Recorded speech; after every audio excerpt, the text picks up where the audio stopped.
ఒక వ్యక్తి నాలాంటి సేవకుడి దగ్గరికి వచ్చి నాతో పాటు ఇప్పుడు నా ఏజ్లో ఉన్న వాళ్ళందరూ జాబులు చేసుకున్నారు, చక్కగా మరి కార్లు కొనుక్కొని చాలా చక్కగా ఉన్నారు. సరే, అలాంటి వాడే ఒకళ్ళు వచ్చి నాలాంటి దీన సేవకుడిని అడుగుతున్నాడంట, ఇదిగో ఈ పక్కన మందే, ఎంత ఆ ఎకరం మందే, అవునా సర్లేరా, ఇదిగో ముందుంది కదా ఆ ముందు పక్కన కూడా మందే, ఎంత అది 2 ఎకరాలే, మరి ఈ పక్కన ఏం చేసావు, ఆ పక్కన కూడా కొనేసి ఆ 2 నెలల క్రితం, అదెంత, చాలా ఉందలే నీకు చెప్పలేం, ఆ వెనకాల కూడా మందే, నుంచున్న స్థలం నుంచున్నది కూడా నాదేరా, ఏం చేసావు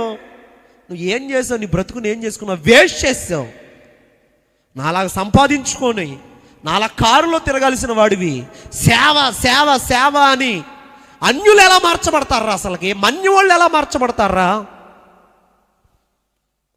పిచ్చి కాకపోతే అక్కడికి వెళ్ళు, అంత దూరం వెళ్ళావు అని ఒక అతను అడుగుతున్నాడంట. నాలాంటి వ్యక్తి అన్నాడంట, అరే నువ్వు వెనకాల సంపాదించుకున్నా పక్కన, అరే చెప్తున్నా ముందు సంపాదించుకున్నానా, పక్కన ఆ పక్కన కూడా మరి పైన, అరే పైన ఎప్పుడు వేసారా రియల్ ఎస్టేట్, నాకు అస్సలు తెలియదు, ఎక్కడ వేసారు, ఏ ఫ్లైట్ ఎక్కితే పైకి వెళ్ళాలి చెప్పరా, నాలంటాడు అన్నాడు, పైన ఈ ప్రపంచానికి అధిపతి ఉన్నాడు రా, పరలోక రాజ్యంలో ఒక స్థానాన్ని సంపాదించుకోవడానికి ఇలా ప్రయాసపడుతున్నాను రా, నువ్వు అక్కడ సంపాదించుకున్నావా, అరే అన్నీ సంపాదించుకున్నా కానీ అక్కడ సంపాదించుకోలేకపోయా, నా బ్రతికేంట్రా, ఏముంది 60 ఏళ్ళకి 70 ఏళ్ళకి 80 ఏళ్ళ తర్వాత పుష్పటాకే, నువ్వు మరి నేను ఎక్కడికి వెళ్తాను రా, మరి తిన్నగా నరకానికేగా నీకోసం హైవే చేస్తున్నాడు అపోతుడు, నువ్వు 160 స్పీడ్లో వెళ్ళిపోవడమేగా అని అంటే వాడు కంగు తిని, అయ్యో బాబోయ్,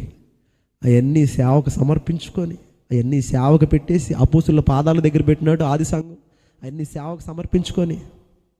దేవుని పరిచయంలో ఉన్నాడు ఒక యవనస్తుడు, తెలిసిన వ్యక్తి, అంటే నా సంబంధం కాదు, వేరే వాళ్ళు చెప్తుంటే నేను విన్నాను. హల్లెలూయా. ఈరోజు గమనించండి ప్రియులారా, ఇళ్ళు సంపాదించుకుంటున్నారు, ఆస్తులు సంపాదించుకుంటున్నారు, కార్లు సంపాదించుకుంటున్నారు, బంగ్లాలు మేడమెత్తులు అన్నీ సంపాదించుకుంటున్నారు, కానీ దేవుడిని సంపాదించుకోలేకపోతున్నారు,